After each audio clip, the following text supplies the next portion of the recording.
I've been around car culture since I was 6 years old.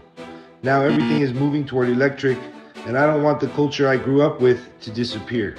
My dad took me to my first VW show. The dubs were lined up with the engines out and chrome everywhere. That was the moment I was done. I studied mechanics, then went to evening school for body shop with my brother because the passion was already there. We wanted to fix and modify our own cars. We had no garage, so we worked outside and polished wheels in the garden in the middle of winter. I couldn't stop and I didn't want to. That is how this started. It was the passion for cars that took me to shows all over the world. The countries changed, but the language stayed the same. 10 years ago, we started the Belgian Brothers. Tire graphics built across most of Europe, show by show. I'm 47 now.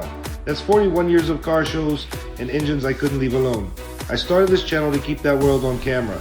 This channel is Restomods, engine swaps, car people, and culture. That's what we do here. Subscribe and you won't miss the next build.